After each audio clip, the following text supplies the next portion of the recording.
longer, lower, and slacker. Laterally stiff, vertically compliant. Small bump compliance. Confidence inspiring. Water bottle cages. Playful, planted, poppy stable. Efficient, progressive, anti-squat. Stiff and plush. Carbon. Short offset, geometry flip chips, short chain stays, long chain stays. Hold up. I bet we're all sick of these industry marketing cliches, but they use these words for a reason, and in 2019, 2020, it's really hard to find a bad bike. And from my last outer bike vid, I got a lot of crap for not reviewing all the bikes that I rode, but the point is, the best way to shop for a new bike is to get your own butt on the bike and ride it for yourself. And what I've come to find with one-day demos and YouTube reviews, including mine, is that they are so subjective. We all have different skill sets, strengths, riding styles, terrain, body types, and opinions. And things like tires, suspension, and cockpit setup can make such a huge difference in your own experience. So yes, with demos, know your saddle height, bring a shock pump, bring a tire pump, bring anything that will make it so you can feel the best experience that you can on that bike. So for me, in shopping for a new bike, after having ridden about 3 years now, I've kind of come to find what I like and what I don't like, and what geometries suit me, and what suspension and wheel size. And I've also come to find that I can come to enjoy just about any bike regardless of the wheel size or travel. I can find my way to liking and having fun on just about any bike out there. And as far as my old reviews, because I was a beginner, still kind of an advanced beginner, intermediate beginner, most things that I criticized were due to my own lack of skill set. But for now, let's go pick up my new bike. I am at the bike shop for a very special reason. I just sold the Altitude yesterday and got a phone call today that at my favorite shop, Over the Edge, they have my new bike. What color is it? Let's see, where is it? Is it this one? Which one is that? Is it that one? No? Are you sure? Yeah. What about that one? Is it that one? Oh, I think it's... Ooh. You guys did. You think I should get the golden one? Okay. Thank you so much for building my bike. I appreciate it. High five for the camera. Why not? It's all weird. Oh, look at that. She's so pretty. Major thank you to Over the Edge Sports and Fruta. You guys are awesome. Put this thing together nicely. She's a beauty. This new bike day was kind of tough because it came way earlier than I expected. I wasn't ready for it. I thought it was gonna come in a month or so. So I didn't have the ride wrap ordered. I bought this isn't a sponsored video. I wanted to wrap the bike to protect it in every way that I can. Let's get to installing this, because this just came. Yep. Oh, this is kind of daunting. So I'm still working on this first piece. Well, when I say still, I don't know how long I'm into this, but I'm just getting used to spraying the piece down, front and back, spray the spot just a little bit, and then trying to figure out, and their graphics actually are pretty good, figure out exactly kind of where it goes. All right, it's been like an hour and a half and I've managed to get just the rear end done. Although I will say it's surprisingly more detailed than I thought it was gonna be, which I probably should have expected to be super detailed because you pay like, I can't remember, $90 for the kit, so. I will say it takes a lot of patience, a lot of applying and pulling off and applying again, and a lot of the soapy water, precision, a lot of frustration. When all is said and done, that took me just over 3 hours. Overall, I do think that the $90 is worth it for almost full coverage. Yes, it's a pain in the butt, but it's my first carbon mountain bike. I want to protect it.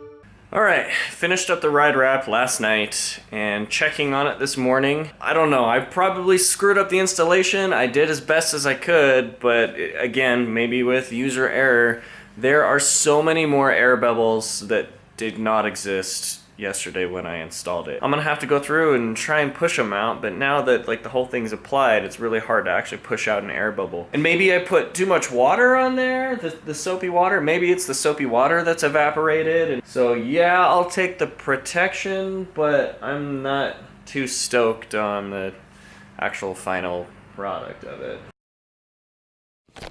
All right, she's built, complete, and wrapped. let's go take B for a ride. Bikes totally make me feel like a kid again, so here's some music from a band that I was in when I was a kid, 15.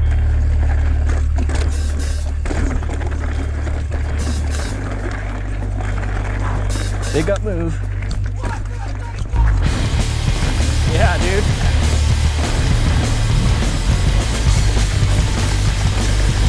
Yeah, dude. Yes. Woo! Kyle. Yes, dude.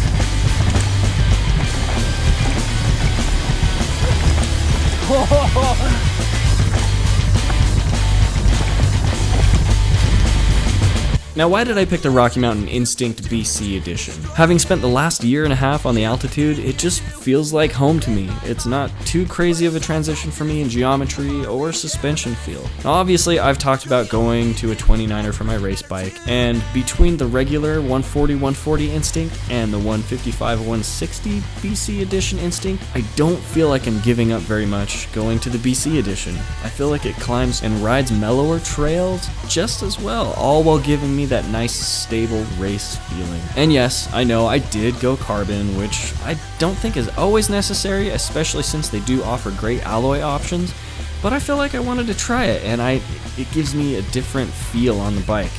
And hopefully I don't live up to my channel name enough to go breaking anything too expensive. I'm also pretty stoked to try out the new Shimano XT 12-speed and the 4-piston brakes. Full disclosure, after I picked it out, I contacted my shop over the edge and the local Rocky Mountain representative, and they were stoked that I was already spending the last year and a half on the Rocky Mountain altitude, and really excited that I picked another Rocky Mountain, so they did give me a small discount, but I still had to sell the previous bike and some other things and some bodily organs. Now, what have I changed or customized? Obviously, I still have my Pedaling Innovations pedals. I do have the rev grips. I'm trying the 1UP bar, the carbon bar. I'm also trying the 1UP 180mm dropper post, which going from the race face or slash Fox transfer dropper post 150, I'm gaining that 30 more millimeters, but even fully inserted and saddle all the way up, it's still lower than the 150 just because the 1UP has crazy low stack height. But I will say that the lever and the actual actuation and feel of the dropper does feel cheaper than Fox, which, you know, I guess just about anything out there will. And I did put my own personal saddle on there. And to complete this dentist build,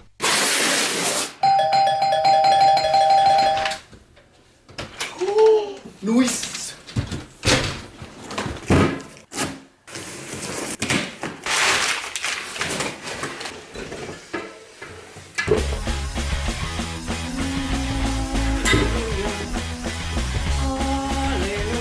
Ooh, check out that new Onyx Vesper hub. Oh, that's like instant. Dang. Now, I chose the NOBL TR36s with the Onyx Vesper hubs because with a lot of other carbon wheel options out there, I feel like I was kind of limited in my hub choice. Selling a bunch of stuff, I'm willing to spend the money on great hubs. And I really wanted to try those Onyx Vespers being super silent, so I don't have any extra noise except for my tires on the dirt. I'm throwing that Cushcore XC in the rear and the Huck Norris up front, maybe kind of a head-to-head, maybe not really, more just like head to butt. But I do want to protect them because I do want to try riding with lower tire pressures, because even on my previous bike with the regular Cushcore, on the alloy rims, I busted up like 3 rims with Cushcore at 30 psi. And if you have any questions about the new bike build, I will put links below. You can comment below. I will answer any of the questions. Well, thanks for listening. Have a good one. Outro, whatever outro, that's it. Toot. Sounds so good. Life throws me a curve, I swing and I miss. I swing and I miss those good times. Take you anywhere you wanna go. Take you anywhere you wanna go, don't wanna go. Under the stars in February, you're looked in my eyes.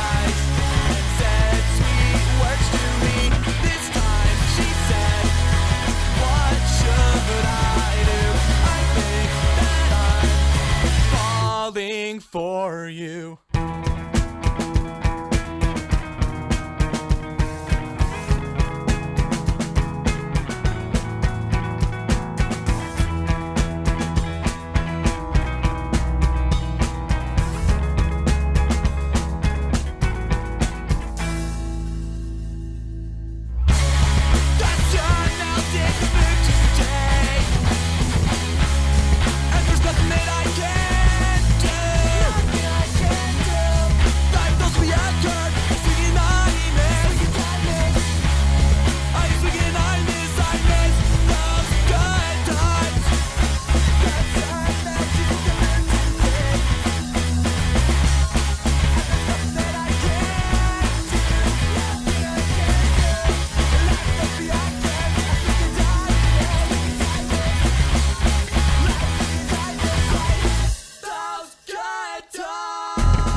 Throwing wrist.